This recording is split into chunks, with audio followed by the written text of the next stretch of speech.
হচ্ছে এই যে 15-16 বছর মেয়েরা আসে, ওরা শ্বাসকষ্ট, এই যে দম নিতে অসুবিধা হয়, মানে শ্বাসকষ্ট হয়ে গেলে এর কোনো চিকিৎসা আছে? যেহেতু মানে এটা কেন হয় সেটা জানতে চাইছো, তাই তো? হ্যাঁ, আচ্ছা আচ্ছা আমারও আছে তো ওই। আচ্ছা, বেশ। তুমি তো এই হসপিটালে প্রায় 10 বছর হয়ে গেল। 10 বছর তোমার, তুমিও দেখেছো নিশ্চয়ই? আমি অনেক দেখেছি এই কত অবস্থা। আমিও দেখেছি তো। কিরকম হয় একটু বলো তো? ওরা বিশেষ করে কম বয়সী মেয়েদেরই এটা হয়, যারা যখন আসে যে সিমটম গুলো আমরা দেখি একেবারে হ্যাঁ, শ্বাসকষ্ট টাইপের। এরকম একটা শ্বাসকষ্ট হয়। হ্যাঁ, তো বিষয়টা হচ্ছে এইটা কি কারণে হয়, খুবই নার্ভাস হয়ে খুবই যায়। নার্ভাস হয়ে যায়, হাত পা বেঁকে আসে। সুমিত বাবু, স্যার আমি তো দম নিতে কষ্ট এটা হয়। প্রায় আমরা ইমার্জেন্সিতে পাই, প্রায় প্রতিদিনই আসে, একটা দুটো করে আসে। আচ্ছা, এটা আমি বলি, এটা বেসিক্যালি নার্ভেরই সমস্যা, কিন্তু ব্রেনের সমস্যা নয়। কিরকম ভাবে? অল্প বয়সে মহিলাদের বেশি হয়, মেয়েদেরই বেশি হয়, ছেলেদের কম হয়। ছেলেদের হয় না বলছি না, হয়, কিন্তু ছেলেদের কম, মেয়েদের বেশি। সেটা কেন সেটা বলছি পরে। তো এখন ব্যাপারটা হচ্ছে এটা কিভাবে হচ্ছে, কেন হচ্ছে। আমরা অনেকে ডাক্তারবাবুরা মনে করি এটা শুধু একটা মিস্ট্রি সিমটম। মানে যখন পেশেন্টটা আসে, মানে বাড়ির লোক যেমন অস্থির, একদম নার্ভাস থাকে, পেশেন্টটা দেখে মনে হয় এখনই মরে যাবে। মানে আমি দেখাচ্ছি, ওরা দেখাতে পারে না, মানে ও ডিপ ব্রিথ নিতে পারে না, মানে গভীর নিঃশ্বাস নিতে পারে না, যে বাতাস ঢুকছে না ভিতরে। আর হাত পা গুলো পুরো ঠান্ডা হয়ে যায়, শীতল ধরে যায়, মাথা ঘুরে, মাথা মানে কি বলে একদম মানে ফ্রগ টাইপের, মানে ফগ হয়ে যায়, ব্রেন ফগ হয়ে যায়। আর হাত পা গুলো কেমন টেনে নেয়, এই এক্ষুনি অজ্ঞান হয়ে যায়, মানে মাথা ঘুরে, কানের মধ্যে ভূ শব্দ হয়। তারপরে সেই ক্ষেত্রে অনেক সময় কি বলে পায়খানা পরিষ্কার হয় না, পেট ফুলে থাকে, এই সমস্যাগুলো কিন্তু হয়। তো এই সিমটম গুলো দেখলে মানে আমরা প্রথমেই সাইকিয়াট্রিক সমস্যা বলে একটা হয়তো ইমিডিয়েট একটা নেমোলাইজেশন দিয়ে আদার্স যা ওষুধপত্র স্যালাইন করে দেওয়া, করে বুকে টিপা, পিঠে টিপা, এইসবগুলো করি, হাত পা দলাদলি করে, কিন্তু এটা কিন্তু ট্রিটমেন্ট নয়। বেসিক্যালি এটা কেন হয়? এটা হয় ভেগাস নার্ভ, আদার্স যদি অ্যাসোসিয়েটেড বিভিন্ন নার্ভ আছে, ফেনেক নার্ভ, তারপরে স্পাইন থেকে যে সমস্ত নার্ভগুলো বেরোচ্ছে সেই সমস্ত নার্ভে হোক, বা আমাদের ক্রেনিয়াল নার্ভ বা পেরিফেরাল নার্ভ, যদি নার্ভে কোনো ইনফ্লামেশন হয়, সেটা কোনো ইনজুরি থেকে হতে পারে। ইনজুরি মানে ইন্টারনাল ইনজুরি, সেটা বিভিন্ন টক্সিক হেভি মেটাল, মার্কারি, বিশেষ করে এক্ষেত্রে মার্কারি, অ্যালুমিনিয়াম, কপার, নিকেল, এইগুলা। এবং পাশাপাশি এখন যেহেতু আমরা প্রত্যেকেই লো গ্রেডেড বিভিন্ন ভাইরাস ব্যাকটেরিয়া থেকে ইনফেক্টেড আছে, লিভারে আছে, ব্লাডে আছে, বিভিন্ন অর্গানে আছে, তো এই সমস্ত ভাইরাসগুলো ইটসেলফ, আবার এই সমস্ত ভাইরাসের বাই প্রোডাক্ট এই হেভি মেটালের সঙ্গে বাইন্ড করে কিছু নিউরোটক্সিন বের হবে, যেগুলো নার্ভগুলোকে ইরিটেট করে। তখন এটা নার্ভ, হ্যাঁ, আর এইটা হলো একটা নিউরোটক্সিন দিয়ে একে, যেমন এখানে একটা পিঁপড়ে কামড়ালে কি প্রথমে জায়গাটা লাগবে, তারপর আস্তে আস্তে ফুলে যাবে, লাল হবে, তারপর জায়গাটা কি হবে, ফুলে মানে কিছুক্ষণ অবশ বা অসহ্য থাকবে। পিঁপড়ে কামড়ালে যেরকম হয়, ঠিক সেইভাবে মনে করো অসংখ্য কোটি কোটি পিঁপড়া তোমার বিভিন্ন নার্ভে কামড়াচ্ছে, তাহলে কি হবে? সেম হবে জিনিসটা, নার্ভগুলো কি হবে, সোয়েলিং হবে, নার্ভের মধ্যে প্রপার কন্ডাকশন হবে না, নার্ভ কন্ডাকশন প্রপার হবে না, তারপরে নার্ভের যে কভারিং থাকে মাইলিন, সেটা ড্যামেজ হয়ে যাবে। বিভিন্ন নার্ভ ড্যামেজ হওয়ার জন্য হাইপার সেন্সিটিভ থাকে, মানে নার্ভ কন্ডাকশনটা এত বেশি স্মুথ, মানে যেহেতু মাইলিন কেটে গেছে, ডিজেশন হয়ে গেছে বলে ওই সমস্ত নার্ভ হাইপার সেন্সিটিভ থাকে। অল্প কিছু ট্রিগার ফ্যাক্টর পেলেই, যে সমস্ত ট্রিগার ফ্যাক্টরগুলো ওই ভাইরাসগুলোকে বা হেভি মেটাল যদি দেহের মধ্যে ঢুকে বা ভাইরাসগুলোকে বৃদ্ধি করে, সঙ্গে সঙ্গে কিন্তু ওই পেশেন্টের নার্ভের স্টিমুলেশন চালু হয়ে যাবে। এই বিভিন্ন ভেগাস নার্ভ যেখানে যেখানে সাপ্লাই আছে, আমাদের ভেগাস নার্ভ সাপ্লাই আছে ফুসফুসে, আমাদের পেটের নাড়িতে আছে, হার্টে আছে, তো ইন্টারনাল সাপ্লাই আছে, প্যারাসিম্পাথেটিক সাপ্লাই। ফলে কি হয়, ওই নার্ভটা অত্যধিক উত্তেজিত হয়ে গেলে তখন ব্রঙ্কিয়াল কনস্ট্রিকশন হয়, তখন নিঃশ্বাস ঢুকাতে পারে না, নিঃশ্বাস ঢুকতে না, আর সেই পেশেন্ট আবার কনস্টিপেশনও থাকতে পারে, যেহেতু পেরিস্টালটিক মুভমেন্ট, আবার পেটের মধ্যে যে নার্ভের সাপ্লাই ভেগাস নার্ভ সেটা না থাকে, মানে দুর্বল থাকার জন্য ডাইজেস্টিভ প্রবলেম হতে পারে। আবার তোমার ডায়াফ্রামটা, ফেনিক নার্ভে ইনফ্লামেশন হয়, ডায়াফ্রামে প্রচন্ড কন্ট্রাকশন হবে, তখন হেঁচকি হবে, প্রচন্ড হেঁচকি হয় অনেকে। আবার তোমার যদি হার্টে যদি যে ভেগাস নার্ভ সাপ্লাই সেইটা যদি হয়, তাহলে সেক্ষেত্রে প্রচন্ড প্যালপিটেশন হবে, বুক ধরপড় করবে।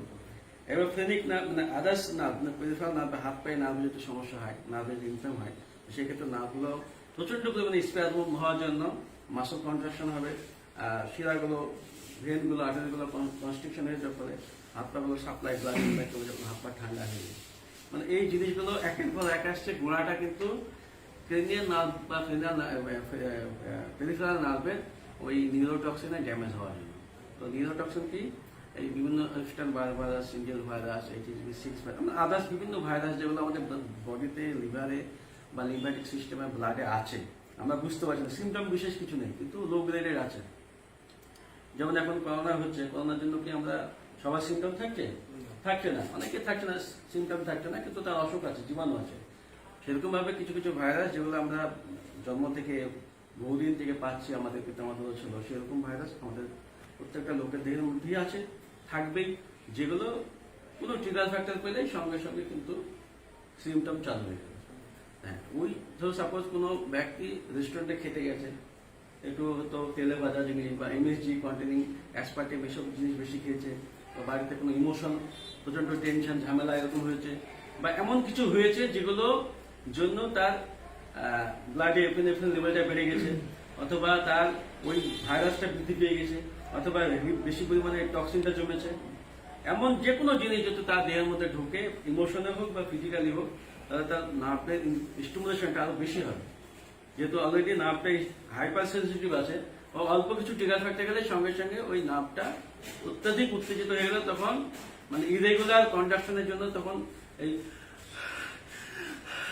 বুক দেখছি, বুকে কোনো লং কাই নাই, কিছু নাই, কিন্তু বুকে বাতাস ঢুকছে না, নিঃশ্বাসে কষ্ট হচ্ছে, সর্দি কাশি কিছু নাই, জ্বর নেই, আবার তার পায়খানা পরিষ্কার হয় না, হয়তো সপ্তাহে একদিন, সপ্তাহে দুদিন পায়খানা হয়, খিদে হয় না বা হজম হয় না ঠিক মতো, বা ওই পেশেন্টের হয়তো দেখা গেল যে তার প্রায় মাথা ঘুরে, মাথা আমাদের ঘুম আসতে চায় না, বা কি বলে তার হয়তো স্কিনে বিভিন্ন রকম সমস্যা আছে, বা গা হয়তো দুর্বল, অল্পতে নার্ভাস হয়ে যায়, হাত পা ঠান্ডা হয়ে যায়, এই সমস্যাগুলো হয়। তো বেসিক্যালি এটা আমরা মানসিক সমস্যা মনে করি, মানসিক সমস্যা নাই, এটা একটা ফিজিওলজিক্যাল সমস্যা, একটা ফিজিওলজিক্যাল প্যাথোলজি আছে, যেখানে বিভিন্ন মাইক্রোবস, তার সঙ্গে মাইক্রোবিয়াল বিভিন্ন বাই প্রোডাক্ট আমাদের দেহের কন্টিনিউ ব্লাডের মধ্যে দিয়ে মানে কন্টিনিউ এক্সপোজে, প্লাস্টিক হোক, জল হোক, খাবার হোক, বিভিন্ন রকম জিনিসপত্র যে এক্সপোজ হচ্ছে বিভিন্ন বিশ্ব হোক, এই সমস্ত হেভি মেটাল আমার ব্লাডে বা লিভারে যদি চলে আসে, ওই ট্রিগারিং ফ্যাক্টর হিসেবে কাজ করে, তখন বিভিন্ন নার্ভকে উত্তেজিত করবে। এবং মেয়েদের বেশি হয় কেন? মেয়েদের বেশি হয় যেহেতু আমি বলেছি যে মেয়েদের দেহে যে হরমোনটা থাকে, প্রজেস্টেরন, ইস্ট্রোজেন, যেটা মেয়েদের বিশেষ করে মাসিকের সময় বেশি হয়, এই সমস্যাটা মাসিক হবে সেই সময়, বা মাসিক ঠিক হ্যাঁ সেই সময়তে কিন্তু ওর মাসিক এই সমস্যাটা বেশি হয়, কারণ ওই সময় মেয়েদের ব্লাডে হরমোনটা বেশি থাকে। এবার যে কোনো হরমোন কিন্তু ওই ব্লাডে থাকা বিভিন্ন প্যাথোজেনের হুইল হিসেবে কাজ করে, ফুড হিসেবে কাজ করে, তখন সেই সময় ভাইরাসটা বেশি বৃদ্ধি পাবে, ফলে তার অ্যাটাকটা বেশি হবে, আর অ্যাটাক বেশি হলে তার শ্বাসকষ্ট বেশি হবে। এই জন্য মেয়েদের বেশি হয়, ছেলেদের কম হয়। এবার যদি কোনো ছেলের দেহে প্রচুর পরিমাণে বিষ থাকে, তার দেহে যদি এত পরিমাণে যদি ভাইরাস থাকে, আর হরমোন লাগবে না, এমনিতেই হবে। হ্যাঁ, তো এই জন্য মেয়েদের বেশি হয়, ছেলেদের কম হয়। তো এটা অ্যাকচুয়ালি আমরা সাইকিয়াট্রিক সমস্যা মনে করি, সাইকিয়াট্রিক সমস্যা নয়, এটা হচ্ছে নার্ভের ভেগাস নার্ভ और আদার্স পেরিফেরাল সেন্ট্রাল নার্ভাস সিস্টেমের নার্ভগুলোকে ইরিটেট করছে, ইনফ্লেম করছে, ইনফেক্ট করছে বিভিন্ন ভাইরাসের বায়োপ্রোডাক্ট, নিউরোটক্সিন, হেভি মেটাল, যেখান থেকে সমস্যাগুলো হচ্ছে। এটাকে ইজিলি আমি যেমন আসলে আমি কি করি, প্রথমে পেশেন্টটাকে একটা মাল্টিভিটামিন ইনজেকশন, যে নার্ভটা 45 হয়, তারপরে পেশেন্টটাকে সোডিয়াম ভ্যালোরিনেট দিই, 20 ফোঁটা নাকে গেলে, মুখে গেলে সঙ্গে সঙ্গে পেশেন্ট সুস্থ হয়ে যায়, তাই তো? পেশেন্ট এই স্যালাইন দিলাম, স্যালাইনে কি ব্লাডের মানে সোডিয়াম, পটাশিয়াম, ইলেকট্রোলাইটগুলো পেলো, ফলে নার্ভটা উত্তেজিত হয়ে গেল, বা একটু সুস্থ হয়ে গেল, কামনেস মানে ঠান্ডা হয়ে গেল, সুদ চলে গেল, ফলে এইভাবে ইজিলি পেশেন্টটা কিন্তু রিকভার হয়ে যায়। এটা ইমিডিয়েট রিলিফ হলো, কিন্তু মানে এমন পেশেন্ট আমি কখনো পাইনি যে আমি দেখেছি অথচ পেশেন্টটা ভালো হয়নি, মানে পেশেন্টটা এসছে হয়তো আধা ঘন্টা সময় লেগেছে, পেশেন্টটা সুস্থ হয়ে গেছে। তো এমন এই কেসগুলো ক্রনিক ম্যানেজমেন্ট কি, এই পেশেন্টটাকে দেহ থেকে বিষগুলা বা যে জীবাণুগুলো আছে সেগুলোকে সাবসাইড করা, বের করবে।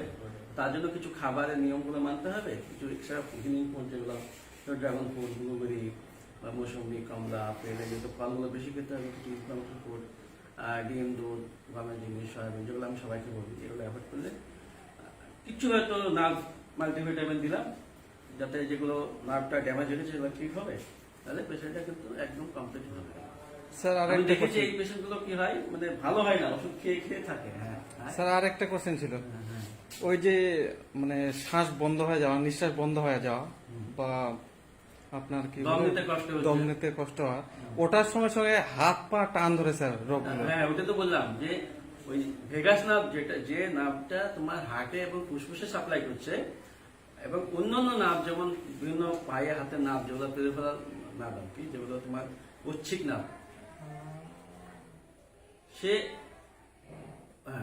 একটু কারেন্ট চলে গেল। তো সেই ঐচ্ছিক নার্ভগুলো, মানে ভেগাস নার্ভ যেভাবে হচ্ছে সেভাবে যদি আমার এই হাত পায়ে যে নার্ভগুলো সাপ্লাই আছে, সেই নার্ভে যদি ইনফ্লামেশন হয়, তাহলে সে হাত পা নার্ভগুলো হবে, স্প্যাজম হবে, তাহলে মাসেল কন্ট্রাকশন হবে, সিটাল ধরে যাবে। এবার ওই নার্ভগুলো তো ওই বিভিন্ন ভেনে আর্টারি তো সাপ্লাই আছে, ভেন আর্টারিগুলো স্প্যাজম হবে, কন্ট্রাকশন হবে, তখন ওই আর্টারিগুলো কুচকে যাবে, ফলে রক্ত সাপ্লাই কমে যাবে, রক্ত সাপ্লাই কমে গেলে হাত পাগুলো ঠান্ডা হয়ে যাবে, বুঝেছো? এবার এই পেশেন্টকে নার্ভটাকে ঠিক করলে সঙ্গে সঙ্গে কিন্তু পেশেন্ট সুস্থ হয়ে যাবে। স্যার এগুলো কি অ্যালার্জির মধ্যে পড়ে না? হ্যাঁ, এই পেশেন্টের যদি আবার এই যেহেতু পেশেন্টের সমস্যা মানে লিভার এবং কনজেস্টেড স্লাগিশ স্ন্যাগনেট লিভার থেকে হচ্ছে, ফলে এই পেশেন্টের অ্যালার্জিও থাকবে। এই পেশেন্টের আবার তোমার মাথা ব্যথাও থাকবে, মাইগ্রেনের সমস্যাও থাকবে, এই পেশেন্টের আবার চুল পড়ার সমস্যাও থাকবে, এই পেশেন্টের আবার চোখে কালি বা জিভে কালো ভাব এটাও থাকতে পারে, এই পেশেন্টের আবার রাত্রে ঘুম আসতেও সমস্যা হবে, এই পেশেন্টের আবার কনসেন্ট্রেশন অভাব হবে, মানে কোনো কাজ স্থিরভাবে করতে পারবে না, এই পেশেন্ট আবার কি বলে মানে রাত্রেবেলা শুয়ে থাকবে, পায়ের পাতাগুলো জ্বলবে বা এই মাংসপেশিগুলো কম্পন করবে, যন্ত্রণা করবে, তারপরে পায়খানার সমস্যা হবে, গ্যাসের সমস্যা হবে, হজমের সমস্যা হবে, ইরিটেবিলিটি মানে মেন্টাল সুইং, মানে মুড সুইংটা ইজিলি এখন ভালো তখন আবার খারাপ, এরকম হবে। এই পেশেন্টের আবার কি বলে মানে মেজাজ খুব হিট হবে, এই নানা রকম সমস্যা থাকবে না। আমাদের নার্ভগুলো হাইপার সেন্সিটিভ হলে, ওভার স্টিমুলেট হলে যা যা হয় সেটা হয়। মানে ব্লাড ডেন্স হয়ে গেলে, ব্লাডে লিভার কনজেস্টেড হয়ে গেলে বিভিন্ন ভাইরাস টক্সিন থেকে যা হওয়ার কথা সবগুলোই হবে। তো আমরা এটা দেখতে পাচ্ছি ইমার্জেন্সি পেশেন্টে প্রচুর, এখন ইদানিং কমেছে, এখন বিভিন্ন মিশন বন্ধ বলে, তখন প্রতিদিন 3-4টা করে শ্বাসকষ্ট আসে। তো আজকে আমি এই জিনিসটা শেয়ার করলাম, যাতে যদি স্পাইন থেকে যে নার্ভগুলো সাপ্লাই থাকছে বা টনিক নার্ভ, ভেগাস নার্ভে বেশি হয় বেসিক্যালি। এক্ষেত্রে কি কি খাওয়া আমাদের অ্যাভয়েড করাই ভালো, যে খাওয়াগুলো অ্যাভয়েড বেসিক্যালি ইনফ্লামেটরি ফুড, যেগুলো ভাইরাসকে ফুয়েল হিসেবে কাজ করে বা ফিডিং করে, বা ওই সমস্ত বিষ যেগুলো বেশি বেশি দেহের মধ্যে ঢুকছে যে সমস্ত জায়গা থেকে, সেগুলো অ্যাভয়েড করতে হবে। যেমন ধরো ডিম 1 নম্বর ফুড, তারপর দুধের মধ্যে যে প্রোটিন আছে, ফ্যাট আছে, সেটা ওটা দুধ বাদ দিতে, দুধের কোনো প্রোডাক্টই বাদ দিতে হবে। তারপরে তোমার হচ্ছে গমের গ্লুটেন থাকে যেগুলো, গম বাদ দিতে হবে, সয়াবিন বাদ দিতে হবে। ইনফ্লামেটরি ফুড যেগুলো জিএমও তেল, সেগুলো বাদ দিতে হবে। তারপরে তোমার হচ্ছে ভুট্টা, সয়াবিন, সাদা তেল, চিনি, এগুলো অ্যাভয়েড করতে হবে। হিলিক ফুড বলতে নার্ভকে ফর্টিফাইং করে বিভিন্ন, যেমন ব্লুবেরি আছে, ড্রাগন ফ্রুট আছে, কলা আছে, কলা হচ্ছে প্রচন্ড অ্যান্টিভাইরাল, বিভিন্ন আপেল, মৌসুমি, কমলা, এইগুলো কিন্তু খেলে পেশেন্টটা ভালো থাকবে। এবং নার্ভের কন্ডাকশন যাতে ঠিক হয় বা যেগুলো ডিমাইলেশন হয়ে গেছে সেগুলোকে ঠিক করার জন্য কিছু মাল্টিভিটামিন B1, B2 বা আদার যে সমস্ত ভিটামিনগুলো আছে সেগুলো দিলাম, সে খেলে পেশেন্টটা সুস্থ হয়ে যাবে।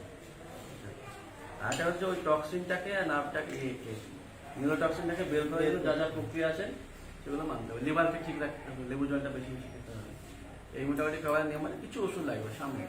তো এটা কিন্তু আমাদের আগে এত ছিল না, এখন যত দিন যাচ্ছে আস্তে আস্তে বাড়ছে।